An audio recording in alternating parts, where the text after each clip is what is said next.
the Testament of Job, and I'm starting in chapter 4.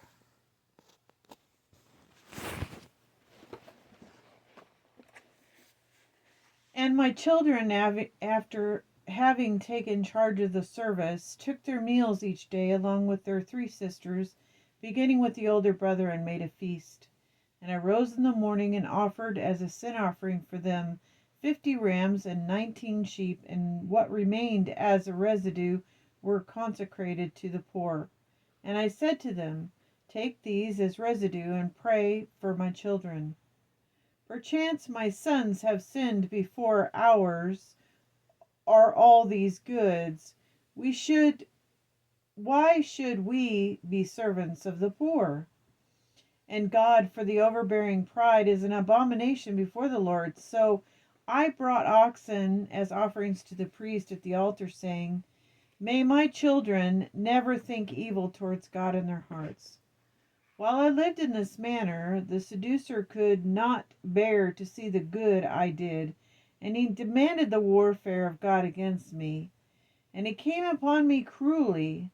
First he burnt up the large number of sheep, then the camels, and then he burnt up the cattle and all my herds, and they were captured not only by enemies, but also by such as had received benefits from me. And the shepherds came and announced that to me, but when I heard it, I gave praise to God and did not blaspheme. And when the seducer learned of my fortitude, he plotted new things against me.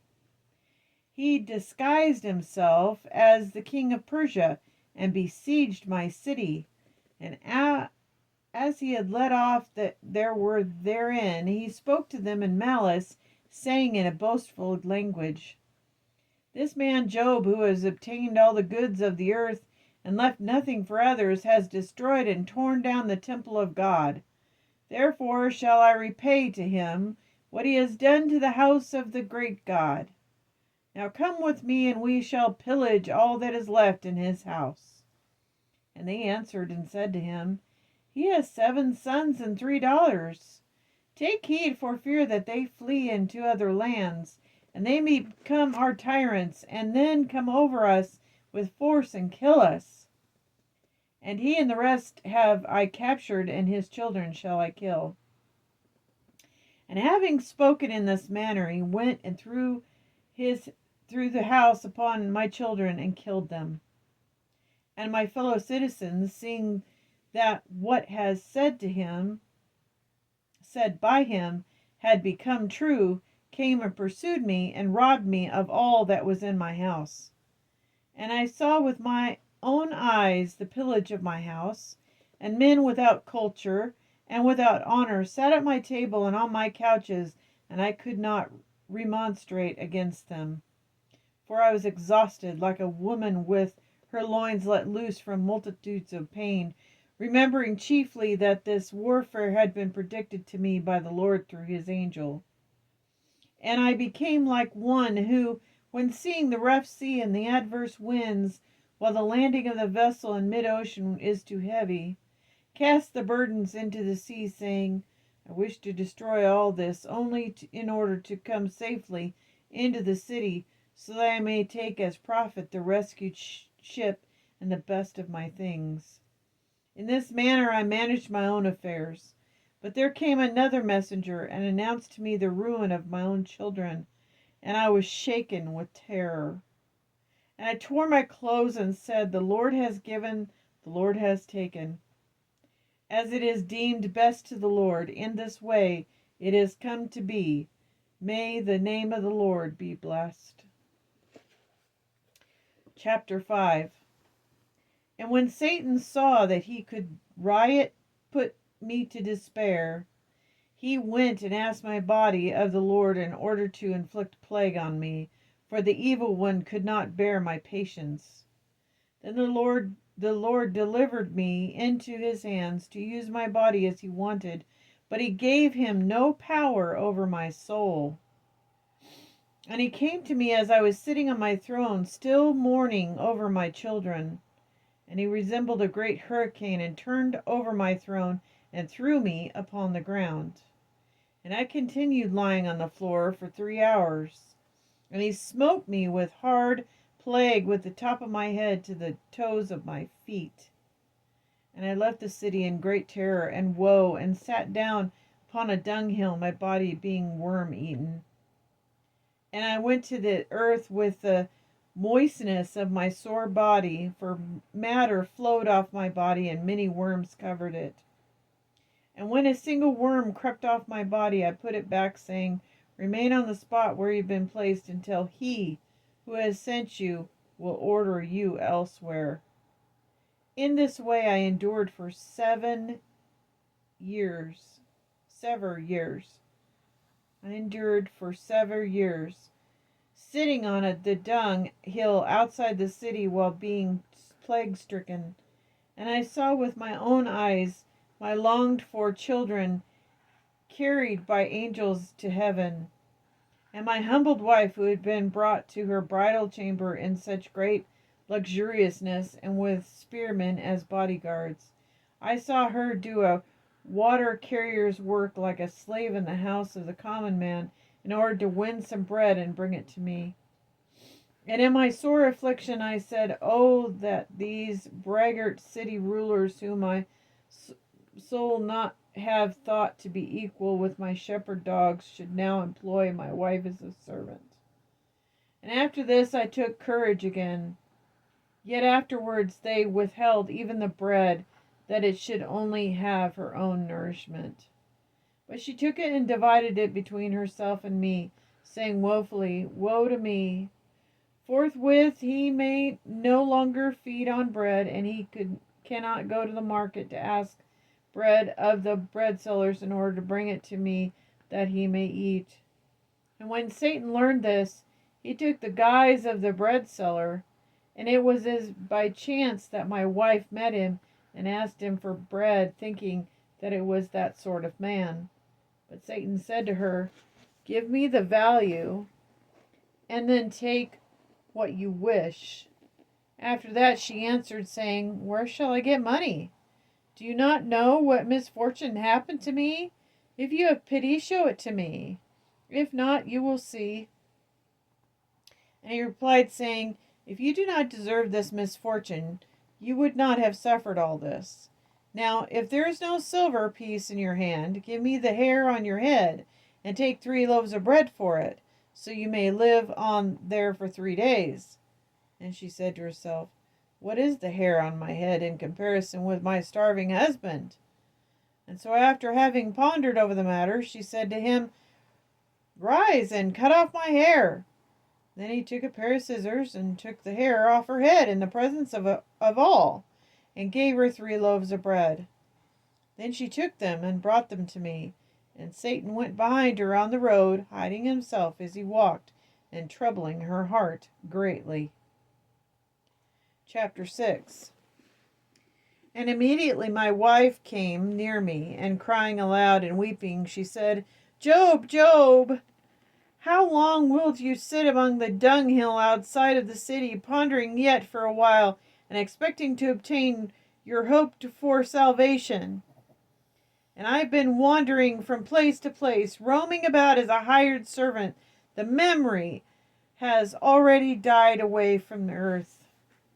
And my sons and my daughters that I carried on my bosom, and the labors and the pains that I sustained have been for nothing? And you sit on the malodorous state of soreness and worms, passing the nights in the cold air. And I have undergone all trials and troubles and pains day and night, until I succeeded in undergone all trials and troubles and pains. I succeeded bringing bread to you. For your surplus of bread is no longer allowed to me, and as I can scarcely take my own food and divide it between us, I pondered in my heart that it was not right that you should be in pain and hunger for bread. So I ventured to go to the market without bashfulness, and when the bread seller told me, give me money, and you will have bread, I disclosed to him our state of distress. Then I heard him say, If you have no money, hand me the hair on your head and take these 3 loaves of bread in order that you may live on these for 3 days. And I yielded in the wrong and said to him, Rise and cut off my hair. And he rose in the disgrace, cut off with the scissors the hair on my head on the marketplace, while the crowd stood and wondered. And who will then not be astonished, saying, Is this Sidus, the wife of Job, who had 14 curtains to cover her inner sitting room, and doors within doors, so that he was greatly honored, who should be brought near her? And now she barters off her hair for bread. Who had camels laden with goods, and they were brought into remote lands to the poor, and now he sells her hair for bread. Observe her who had 7 tables immovably set in their house, at which each poor man and each stranger ate, and now she sells her hair for bread. Observe her who had the basin wherewith to wash her feet, made of gold and silver, and now she walks upon the ground and sells her hair for bread.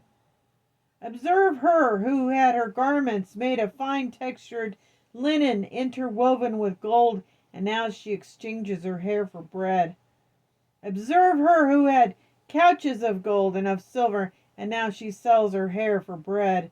In short, then, Job, after the many things that have been said to me, I now say in one word to you, since the feebleness of my heart has crushed my bones, rise then and take these loaves of bread and enjoy them, and then speak some word against the Lord and die.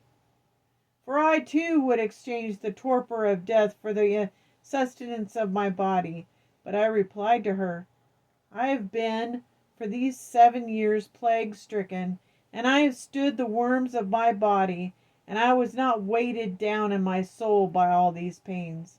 And as to the word which you said, speak some word against God and die, together with you I will sustain the evil which you see, and let us endure the ruin of all that we have. Yet you desire that we should say some word against God, and that he should be exchanged for the great Pluto, the god of the netherworld. Why do you not remember the great goods which we possessed? If these goods come from the lands of the Lord, should not we also endure evils and be high-minded in everything until the Lord will have mercy will have mercy again and show pity to us? Do you not see the seducer stands behind you and confounds your thoughts in order that you should beguile me? And he turned to Satan and said, Why do you not come openly to me? Stop hiding yourself, you wretched one. Does the lion show his strength in the weasel cage, or does the bird fly in the basket? I now tell you, go away and wage your war against me. Then he went off from behind my wife and placed himself before me and cried, and he said, Job, I yield and give way to you who are but flesh, while I am a spirit. You are plague-stricken, but I am in great trouble. For I am like a wrestler contesting with a wrestler who has, in a single-handed combat, torn down his antagonist and covered him with dust and broken every limb of his, whereas the other one who lies beneath, having displayed his bravery, gives forth sounds of triumph, testifying to his own superior excellence. In this way, O Job, art beneath and stricken with plague and pain, and yet you have carried the victory in your wrestling match with me, and I yield to you. Then he left me abashed. Now, my children, do you also show a firm heart in all the evil that happens to you? For greater than all things is the firmness of heart.